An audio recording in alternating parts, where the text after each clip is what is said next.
The central fact of the novel Carrie, from a historical point of view, is that it's an example of a detailed and intimate small event. In this case, a young woman's delayed first menstruation, and then the consequences of that for the community, eventually having profound global effects. For the first novel of a writer who really excelled at very confined spaces and very intimate personal relationships, some of his best and most memorable novels are really about one paired couple, like in Eyes of the Dragon or in Misery. Gerald's Game is set really just with one character in one place for the entire thing. So he's very good at these confined small spaces, but he's also known for some very expansive stories of global or cosmic significance, such as The Stand and of course the Dark Tower novels. But most people are really drawn, I think, to his more intimate, personal storytelling. Now, but Carrie is actually telling a story that has really real-world consequences, and these consequences can't really be measured in the space of the novel we have. In fact, you almost have to kind of veer out to some of his other stories to get the full picture of how significant the events described in this novel are. Not only for the town of Chamberlain, which is devastated by the events of the novel, but for the entire world. And this is partially why King writes this novel in a fragmentary fashion. So what's fragmentary about his storytelling? Well, King narrates the novel Carrie from the point of view of a world coming to terms with the realization that telekinesis is real, it's uncontrollable, and it's potentially devastating. And these realizations happen very, very quickly in the world that this novel takes place in. Now, King makes the point of the significance of these powers more overtly at the end of Firestarter, when he has Charlie McGee have this realization that she can essentially destroy the world. Quote, "But with a sudden sureness that came from deep inside, she knew that she could change the sun if she wanted to, in time." End quote. Now, so King is trying to tell us that these small stuff matter, and also in a way that control matters. The big difference between Carrie White and Charlie McGee comes down to control, after all. Charlie is controlled first by her parents, who train her to use her ability and train her not to use it. Then later on, she's controlled and trained by the government. And then finally, at the end of the novel, it's self-control. So in a way, Charlie McGee's story is one of maturation, right? First educated by her parents, then educated by the government, and then finally having this autonomy and this ability to control the ability for herself. And the final moments of the story are really about her asserting this independence. Carrie White's talent, on the other hand, is entirely suppressed by her mother. It's not talked about. It's something she has to figure out for herself. She doesn't really have any allies or friends in this realization of what she has. It's hidden, and then it, of course, explodes. So it's, in a way, we have here a warning about the lack of control. And we'll come back to this issue of control later, but it is important to note that if the authorities in Firestarter are buffoons, the authorities in Carrie are quite oblivious. They think they're dealing with bullying and teen pranks and maybe at worst an arson case. What they're really dealing with is events that could potentially lead to the end of the world. As the author of the book within the book, The Shadow Exploded, explains, everyone had to quickly become Monday morning quarterbacks after the events of the prom night took place. So King tells his story as a flashback to events that took place in 1979. The book was published in 1974, so it's a few years in the future. Now, the article in the Enterprise, the newspaper, which opens the novel, and it tells about the story of stones raining down. That event takes place in 1966. Carrie was 3. The events at the prom night take place when Carrie is 16, and the narration seems to be taking place 3 years or so after. Of course, but it's stated a couple times that it's set in 1979.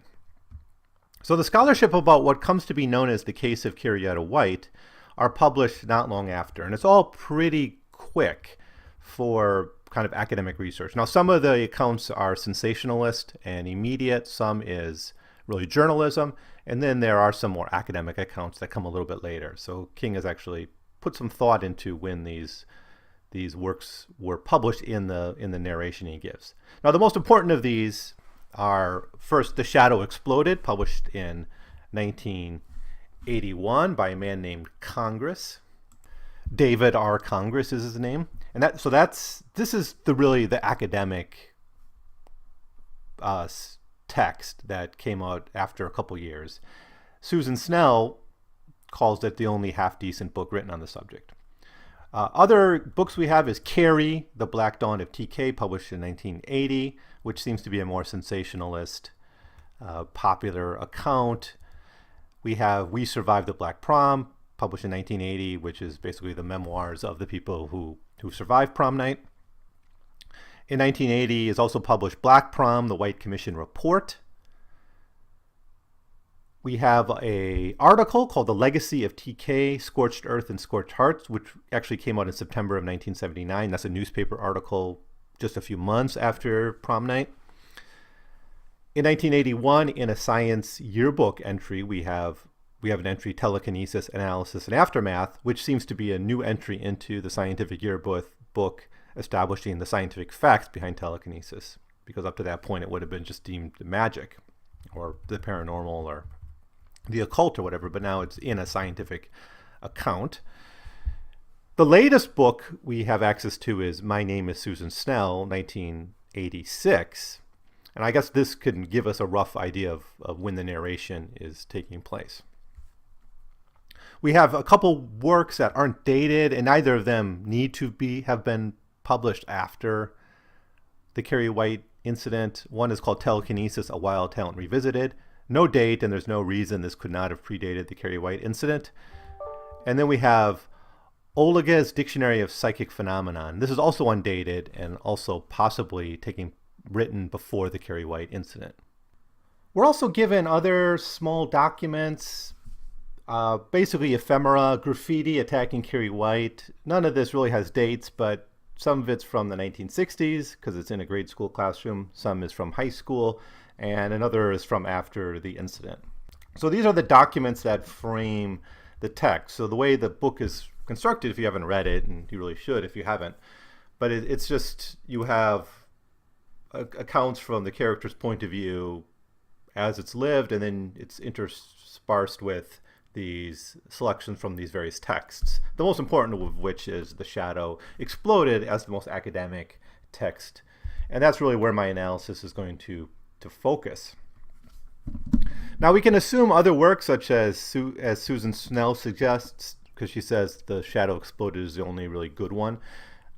But she also says there are other accounts, and so there's other things that aren't mentioned here that King doesn't decide to flesh out at all. But mostly it seems we're talking about immediate and sensationalist accounts. The latest, except for Susan Snell's book, is written only 2 years after the event. So even as a scholarly account, it's rather rushed and immediate, and it's not as thoughtful as some accounts that may come, we imagine, a few years later would be. Now what's striking is that TK is identified as the cause almost immediately. It's talked about openly in the White Commission and in the Lewiston Daily Sun newspaper article from September of 1979, right after the prom day. This puts TK in the title. So it's revealed right away that this is telekinesis, and then therefore it's a life-changing, world-changing realization. King seems to be giving us a broad sample of the types of writing one would expect after an event like this. We have the government report and the government investigation. We have the sensationalist grocery store checkout line paperback accounts. We have the memoirs of the people trying to profit from the event. We have newspaper reporting. We have academic responses. In only Susan Snell's book is Carrie White discussed as a person, and all the rest she's presented as a danger that needs to be controlled, understood, and prevented from ever happening again. We are told that other young women have the TK ability. So it's something that's in the population at large, all women. Now King, in his early works, does even, he has this in Firestarter, but of course there's also The Shine, which Danny Torrance has. So it's not exclusively in women across King's fiction, but at least in the world of Carrie, and its connection to other King novels isn't as clear. In other works we see these connections fleshed out. Here we don't, as far as I know, there's no other references to the Chamberlain incident in his other works. So this one sort of stands alone. In this world, though, Carrie, all the people with TK are women, and that's even talked about scientifically in some of the reportage. But we have other examples in the book mentioned. One is Andrea Kolentz, who is discussed in a Time article and analyzed by the author of The Shadow Exploded. And then we have Amelia Jenks, or the Amelia Jenks story, and she talks about her daughter who seems to have some TK events, and that's put in the end as kind of a warning that other women like Carrie are out there, or other girls that like Carrie are out there. Thus, what we seem to have happened here is the immediate aftermath of the prom night, the world changes profoundly, almost overnight. It's as if aliens were discovered, or that we learned that the president was a Russian spy. And the response we get from the authorities is immediate, rushed, and also very coercive. And so let's take a few examples of the response to the Carrie White case. So first we have the article from the Science Yearbook, and this is an article or an entry in in an encyclopedia kind of account on telekinesis. And this seems to be scientists taking telekinesis from the realm of magic into the realm of science and then adding it to this book as its own entry. And of course, Carrie White is a big part of this entry. And it says, quote, "The outcome of the White affair raises grave and difficult questions. An earthquake has struck our ordered notions of the way the natural world is supposed to act and react. Can you blame even such a renowned physicist as Gerald Lupinet for claiming that the whole thing is a hoax and a fraud, even in the face of such overwhelming evidence as the White Commission presented? For if Carrie White is truth, then what is Newton?" End quote. Now this strikes us as rather subjective and not quite in the tone we'd expect in a Science Yearbook article, but it's what we get. It's again presenting Carrie as a danger. From I Am Susan Snell, we get this line, quote, "Forgetting Carrie White might be a bigger mistake than anyone realizes," end quote. And then we have from the White Commission, we have one of the witnesses, Cora Simard, say, quote, "What happens if there's other like her? What happens to the world?" End quote. Now the author of the Shadow Exploded isn't quite so hyperbolic and paranoid, but he does seem to think there needs to be very strict controls and policies implemented to prevent young women like Carrie White from emerging again. So we end up with a view of the state and society at large that's hardly flattering, and one that's fascinated by the need to control this new power that's been unleashed. Now, King himself is fairly ambivalent on authority, I think. So Randall Flagg is such a powerful villain because he's a chaos agent. And pretty much throughout everything we learn about RF in the works is that he is a chaos agent. He's that in Eyes of the Dragon. He's certainly that in a way in The Stand. He's there even in Gwendy's Button Box, presenting as kind of the randomizer. The Crimson King is after a universal Todash space, which is a universal disorder, and that's in the Dark Tower, of course. Yet, at the same time, King presents state agents seeking control as not much better. And even Randall Flagg, despite being a chaos agent, creates an authoritarian state in Las Vegas. Order is also a problem in Under the Dome, and so there's a lot of unflattering characters and people in positions of power. And then we got examples of people in positions of authority who are just buffoons and ridiculous and not knowing what they're really doing, and that's certainly the case with the shop in Firestarter, a very relevant work to compare to Carrie. However, as far as Carrie goes, it seems we're very much in a realm of imperial and all-powerful state trying to fix social problems. It is the Cold War state, it's the New Deal state, it's the Keynesian state, the Great Society and War on Poverty state. Basically the 20th century American imperial state. However, we should have very little faith in their success. We cannot underestimate the role of the Vietnam War on King and King's generation. King is a boomer. He's not of the greatest generation. So on his mind must be the failures of a pompous and overreaching state in many different areas of life, whether it was the failure of the war on poverty or later on the failure of the war of drugs and the failure of the war in Vietnam. The state is, for good reasons, presented by King as very buffoonish and prone to failure. And that's because Vietnam War is on his mind, more so than maybe the successes of the WPA or even World War II. Now, if I wanted to go nuts with this, I could almost suggest that Carrie White is a metaphor for the Vietnam War. And this may not be as far-fetched as it first seems. Carrie White's own personal history is a story of one trying to gain independence from her mother. The result of this striving for independence is blood and fire. And when the local authority fails, the power of the state must take over. Carrie may be dead, but there may be others like her out there. And in a sense, we even got a taste of the Cold War paranoia about secret agents lying everywhere. Like, who is the next Carrie White? In the same way we might concern who's the next Russian spy or the Russian agent. But in any case, we certainly have a state that's eager to implement some control over what is seen as a dangerous problem. And where does this drive to control the next Carrie White center? It seems to center on the female body. Essentially, what the authorities are asking for is the right to observe, regulate, and ultimately abort young women. In The Shadow Exploded, we get a bit of this academic big brotherism. Quote, surely no one can doubt, in light of the main Holocaust, that isolating this gene must become one of medicine's #1 priorities. The hemophiliac, or H gene, produces male issue with a lack of blood platelets. The telekinetic, or the TK gene, produces a female typhoid Marys, capable of destroying almost at will. End quote. The novel was published in 1974, 1 year after the Roe v. Wade Supreme Court decision ended decades of disparate abortion laws across the country. Often these laws forced women to get abortions underground or just forbidding abortions, preventing women from getting it. The Roe v. Wade Supreme Court case not only established nationally certain rights of privacy for women in regards to their reproductive rights, but also standardized laws to a certain degree across the country. However, this was just one of the debates in the mid-1970s regarding women's place in American life, and not nearly the only one centering on the regulation of women's bodies. You had women asserting their rights in the workplaces. You had greater concerns about rape and marital rape. Feminists focused on the battered woman. Sexual harassment begins to be discussed more and more. So you got growing concerns about women's place in American life, and a lot of it centers on the body. You know, that's just part of the feminism at the time. And of course, the culmination of this is the struggle for the Equal Rights Amendment, which failed.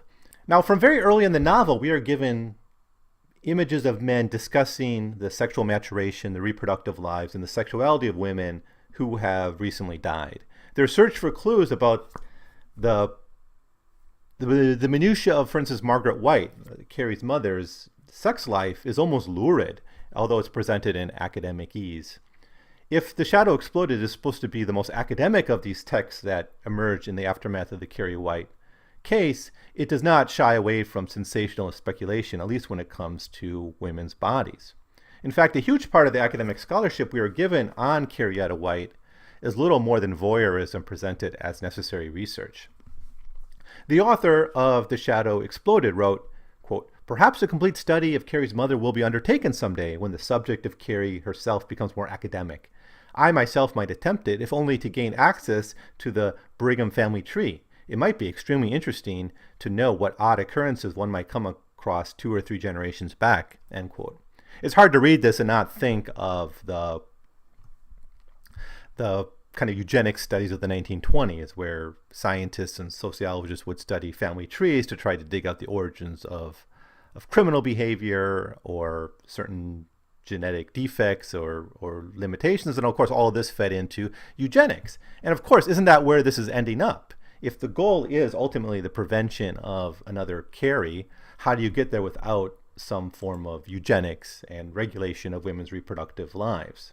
And so in the same text, The Shadow Exploded, we get this long description. Quote, a thorny moral question is raised here. Progress is already being made towards complete isolation of the TK gene. It is more or less assumed in the scientific community that when a testing procedure is established, all school-age children will undergo the test as routinely as they now undergo a TB skin patch. Yet TK is not a germ. It's as much a part of the afflicted person as the color of his eyes. If overt TK ability occurs as part of puberty, and if this hypothetical TK test is performed on children entering the 1st grade, we shall certainly be forewarned. But in this case, is forewarned forearmed. If the TB test shows positive, a child can be treated or isolated. If a TK test shows positive, we have no treatment except a bullet in the head. And how is it possible to isolate a child who will eventually have the power to knock down all walls? And even in isolation could be made successful would the American people allow a small, pretty child to be ripped away from her parents at the first sign of puberty to be locked in a bank vault for the rest of her life. I doubt it, especially when the White Commission has worked so hard to convince the public that the nightmare in Chamberlain was a complete fluke. Indeed, we have seemed to return to square one. Of course, all this is very interesting, but we have a more relevant, or maybe from King's point of view, a more romantic, relevant historical data point to contrast the story with. If we don't want to talk about contemporary 1970s feminism and the struggle over women's reproductive rights in the body, we then, of course, have the longer historical narrative of witchcraft and witches. And King wants us to think about this. He takes great pains to do this. Margaret White calls Carrie a witch. Quote, Margaret White walked slowly from her bedroom into the living room. First had come the flow of blood and the filthy fantasies the devil sent with it. Then this hellish power of the devil had given to her. It came at a time of the blood and the time of hair on the body, of course. Oh, she knew the devil's power. Her own grandmother had it. She had been able to light the fireplace even without stirring from a rocker by the window. It made her eyes glow with, "Thou shalt not suffer a witch to live," a kind of witch's light. And sometimes at the supper table, the sugar bowl would whirl madly like a dervish. Whenever it happened, Gran would cackle and drool and make the sign of the evil eye all around her. Sometimes she panted like a dog on a hot day, and when she died of a heart attack at 66, senile to the point of idiocy, even at that early age, Carrie had not even been a year old. So King is clear that we're supposed to be thinking about Carrie and the White family as a family of witches. And during the testimony of Thomas Quillen at the White Commission, he says, quote, the devil came to Chamberlain, when referring to the events that took place that led to the destruction of the town by Carrie's telekinetic powers. Now, witches, whether a real subculture or just a projection of the paranoid mind of men, was mostly made up of women. Thousands, maybe hundreds of thousands, depending on the historian you talk to, of women were accused of witchcraft over the years and executed by the religious and civil authorities across early modern Europe. And of course, hundreds of books have been written on the witch craze of the 16th century. And we have lots of witchcraft imagery in this novel. We have the focus on blood. We have religious separatism in the character of Margaret White. We have the power of sexuality. Carrie White's ability are those often associated with witches, such as mind control and the ability to move things. The social isolation of Carrie reflects the social isolation of women who have been accused of witchcraft and the kind of isolation they faced. The stereotype witch is a spinster or a widow. Margaret White is a widow and a murderess, for that matter. All of these examples of TK endowed people, all the examples of TK endowed people are women. And one newspaper article points out the town of Chamberlain has been cursed by the events. We even have an inquiry, which we cannot help but think of as a modern-day Salem witch trial.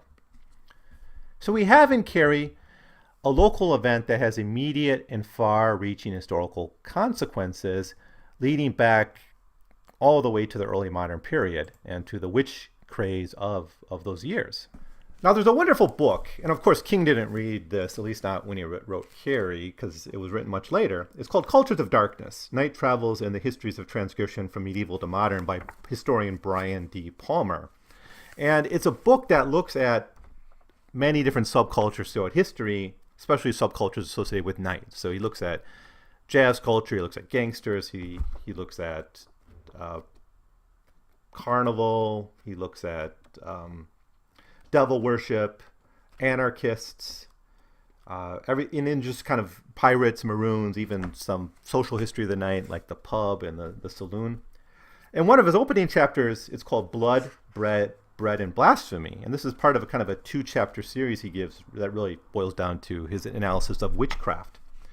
And Palmer writes this: not only bloodlines, but blood itself was a powerful presence in the world of the peasant, symbolizing sustenance and life. It flowed at the slaughter of an animal, which, depending on its size, might be killed in the yard, the kitchen, or the public slaughterhouse. Peasant butchers were convinced that their regular inhalation of the smells of blood and entrails kept them healthy. When it could grace the table in blood puddings or dark soups, it was proof of abundance. Blood and milk were thought to have restorative capacities for the enfeebled, old, and venerable graybeards. Yet myth and folklore inspired fear of those who would drink blood to regain their health, as witches did in their blood covenants. Blood is the human being's finest juice, declared a mid-15th century authority. Family remedy, household drug, ailment of life. Piero Camporesi concludes, the taste of blood penetrates yesterday's violent, cruel, immoderate society. From birth to death, sight and smell of blood were part of the human and social pilgrimage of each and all. This ideology of blood knew no lines of demarcation between the sacred and the profane. Blood then had many powers, but one part of its profound and pervasive symbolic authority lay in its centerness at the conjunction of these sacred and profane dimensions. In families, in kin groupings, and with associated labors and solidarities, blood found one of its most durable meanings. Of course, that's what Palmer says about this in part. It's part of a longer chapter. Now, of course, giving a modern state worries about peasant subcultures, and you end up with a witch craze. Give a modern state paranoia about telekinesis and a great weapon that women might hold, and you get the Carrie White Commission, and you get proposals that basically lead us to think of eugenics. Now, many of these things we see in this novel, the Carrie White incident feeds into anxieties about state power that were alive and well in the 1970s as much as they were alive in the emerging states of the early modern period. The 1970s was a peak of the feminist movement, and we see some of the biggest achievements in the women's rights movements, especially women winning rights over their own bodies, growing concern about sexual harassment in the workplace, the right to abortions, and increasingly debate and discussion over rape and spousal rape and these kinds of things. So women were gaining concrete rights over their bodies in these years. And that's when King writes this novel. So I think this historical context should be considered. But King also immediately imagines what it would take to turn back the clock on these gains. And it would take something like the Carrie White case. We are forced to remember a time when the regulation of women's bodies was taken to gruesome extremes by the very conscious effort that's made by King to force us to contrast Carrie White with the folklore of witches and the real horrors that happened to women declared to be witches. Blame for the Carrie White affair is put entirely on women, for instance. Blame falls either on Carrie or on Margaret or on Susan Snell or on Christine Hargensen. I didn't talk about Christine Hargensen, but she's the one who basically is behind the whole pig blood incident. In the academic literature, the men are either forgiven or not even mentioned. Tommy, for instance, is apologized for by a couple of the writers. But like the academic voyeurs, we're now going to need to look into the lives and bodies and experiences and histories of Margaret and Carrie White. So our analysis is going to have to go into the personal, and particularly into her relationship with her mother, Carrie White's relationship with her mother, and then her growing search for independence. So anyways, thank you for watching. And I will see you next time as we explore the history of the Whites. Please leave your comments below and subscribe to this channel as I begin to explore the works of Stephen King from a historical point of view. And then as time goes on, I'll also be looking at the works of H.P. Lovecraft and maybe other science fiction and horror writers as this series develops. So again, thank you for watching, and I'll be back next time with a little bit more on Carrie.